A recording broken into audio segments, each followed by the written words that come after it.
ഇന്ന് നമ്മളൊരു കിടിലൻ ചിക്കൻ ഫ്രൈഡ് റെസിപ്പിയാണ് കേട്ടോ ഷെയർ ചെയ്യാൻ പോകുന്നത്. പുറമേ നല്ല മൊരിഞ്ഞിട്ടുള്ള അകത്ത് നല്ല സോഫ്റ്റ് ആൻഡ് ജ്യൂസി ആയിട്ടുള്ള ഒരു സ്പെഷ്യൽ മസാലയോട് കൂടിയിട്ടുള്ള ചിക്കൻ ഫ്രൈ ആണ്. അപ്പോൾ നമുക്കിത് എങ്ങനെയാണ് റെഡിയാക്കി എടുക്കുക എന്നുള്ളതൊന്ന് നോക്കാം. അപ്പോൾ ആദ്യം തന്നെ അതിൻ്റെ മസാല റെഡിയാക്കി എടുക്കാൻ വേണ്ടിയിട്ട് ഞാനിവിടെ മിക്സിയുടെ ചെറിയ ജാറിലേക്ക് ഒരു 10-12 അല്ലി വെളുത്തുള്ളി ചേർത്ത് കൊടുക്കുന്നുണ്ട്. ഇത് ചെറിയ വെളുത്തുള്ളി ആയതുകൊണ്ടാണ് കേട്ടോ ഇത്രയും എടുത്തിട്ടുള്ളത്, അല്ലെങ്കിൽ ഒരു 5-6 മതി വലുതാണെന്നുണ്ടെങ്കിൽ. പിന്നെ ഇതിലേക്ക് നമുക്ക് ഇഞ്ചിയും ചേർത്ത് കൊടുക്കാം. വെളുത്തുള്ളിയുടെ അതേ അളവിൽ തന്നെ ഒരു ചെറിയ കഷ്ണം ഇഞ്ചിയും ചേർത്ത് കൊടുക്കുന്നുണ്ട്. ഇതൊക്കെ നമ്മൾ ചിക്കൻ എടുക്കുന്നതിന്റെ അളവിനനുസരിച്ചിട്ട് എടുക്കാം കേട്ടോ. ഞാനിപ്പോൾ ഇവിടെ ഒരു 600 ഗ്രാം ചിക്കൻ വെച്ചിട്ടാണ് റെഡിയാക്കി എടുക്കുന്നത്. അപ്പം അതിലേക്കുള്ള മസാലയെ എടുക്കുന്നുള്ളൂ. ഇനി നമുക്കിതിലേക്ക് ചെറിയുള്ളി ചേർത്ത് കൊടുക്കാനുണ്ട്. ഒരു 3 ചെറിയുള്ളിയാണ് കേട്ടോ ചേർത്ത് കൊടുക്കുന്നത്. പിന്നെ ഒരു 2 വറ്റൽമുളക് ചേർത്ത് കൊടുത്തിട്ടുണ്ട്. ഇത് അത്യാവശ്യം നല്ല എരിവുള്ള മുളകാണ് കേട്ടോ, അതുകൊണ്ടാണ് 2 ചേർത്ത് കൊടുത്തിട്ടുള്ളത്. അപ്പൊ നിങ്ങൾ കയ്യിലുള്ള മുളകിന്റെ എരിവ് നോക്കിയിട്ട് അതിനനുസരിച്ചിട്ടുള്ളത് ചേർത്ത് കൊടുക്കാം. 3-4 ചേർത്ത് കൊടുക്കാം കേട്ടോ. പിന്നെ ഒരു 2 ഇല്ലി കറിവേപ്പില എടുത്തിട്ടുണ്ട്, അതും ചേർത്ത് കൊടുക്കാം. പിന്നെ ഇതാ ഇതുപോലെ പുതിനയിലയാണ് കേട്ടോ ഇതിലേക്ക് ചേർത്ത് കൊടുക്കുന്നത്. ഇത്രയും പുതിനയില ചേർത്ത് കൊടുക്കുന്നുണ്ട്. ഇനി പുതിനയില ചേർത്ത് കൊടുത്ത അതേ അളവിൽ തന്നെ നമുക്കിതിലേക്ക് മല്ലിയില കൂടെ ചേർത്ത് കൊടുക്കാം. പിന്നെ ഇതിലേക്ക് ഒരു 3/4 ടീസ്പൂൺ പെരിഞ്ജീരകം ചേർത്ത് കൊടുക്കുന്നുണ്ട്. ഇനി നമുക്ക് ജാർ അടച്ചു വെച്ചിട്ട് ഇതൊന്ന് അരച്ചെടുക്കാം. ഒരുപാട് ഫൈനായിട്ട് അരച്ചെടുക്കേണ്ട കേട്ടോ. ഇതാ ഈ ഒരു രീതിക്കൊന്ന് ചതച്ചെടുത്താൽ മതി. ആ ഒരു മുളകിന്റെ കുരുവും അതുപോലെ പെരിഞ്ജീരകവും ഒന്നും ഫുള്ളായിട്ട് അങ്ങ് അരയരുത്, ഇത്രയും മതി കേട്ടോ. അതാ ഇങ്ങനെ ഒന്ന് ചതച്ചെടുത്താൽ മതി. ഇനിയിപ്പോൾ നമ്മൾ കഴുകി വൃത്തിയാക്കി എടുത്തിട്ടുള്ള ചിക്കനിലേക്ക് നമ്മൾ ഈ ഒരു അരച്ചു വെച്ചിട്ടുള്ള മിക്സ് ചേർത്ത് കൊടുക്കാം. പിന്നെ പാകത്തിനുള്ള ഉപ്പും ഒരു 1.5 ടേബിൾ സ്പൂൺ നാരങ്ങ നീരും കൂടെ ചേർത്ത് കൊടുക്കുന്നുണ്ട്, ചിക്കൻ ഒന്ന് നല്ല സോഫ്റ്റ് ആയിട്ട് കിട്ടാൻ വേണ്ടിയിട്ട്.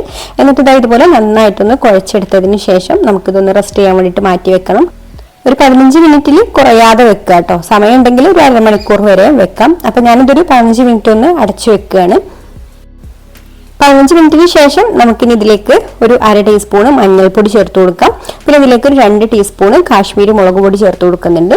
പിന്നെ ഒരു 1/2 ടീസ്പൂണ് ഗരം മസാലയും പിന്നെ കുരുമുളക് പൊടിയും വേണമെങ്കിൽ ചേർത്ത് കൊടുക്കാം കേട്ടോ.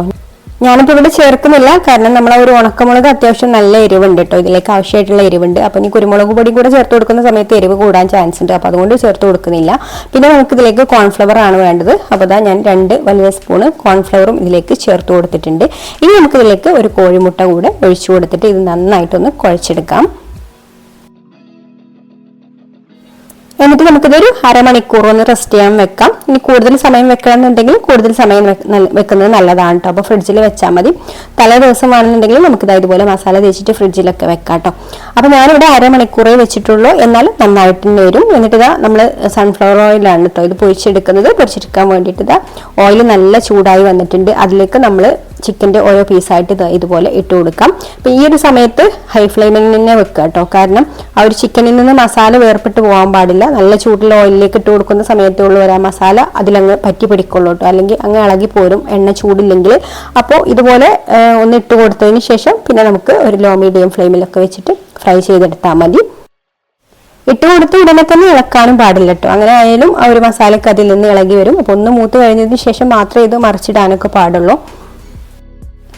അപ്പോൾ ഇത് ഒരു സൈഡ് റെഡിയായി വന്നിട്ടുണ്ട്. ഇനി നമുക്കിതെല്ലാം ഒന്ന് മറിച്ചിട്ട് കൊടുക്കാം. എന്നിട്ട് ഒന്ന് ഹൈ ഫ്ലെയിമിൽ വെക്കുക കേട്ടോ, ഒന്ന് ചൂട് നന്നായിട്ടൊന്ന് കൂടി വരാൻ വേണ്ടിയിട്ട്.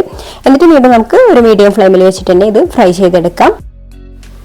എന്നിട്ട് 2 സൈഡും ഇതുപോലെ ഒന്ന് ആയിക്കഴിഞ്ഞാൽ നമുക്ക് ഒന്ന് ഹൈ ഫ്ലെയിമിൽ വെച്ചിട്ട് ഒന്നും കൂടെ നന്നായിട്ടൊന്ന് മൊരിച്ചെടുത്തതിന് ശേഷം നമുക്ക് കോരിയെടുക്കാം.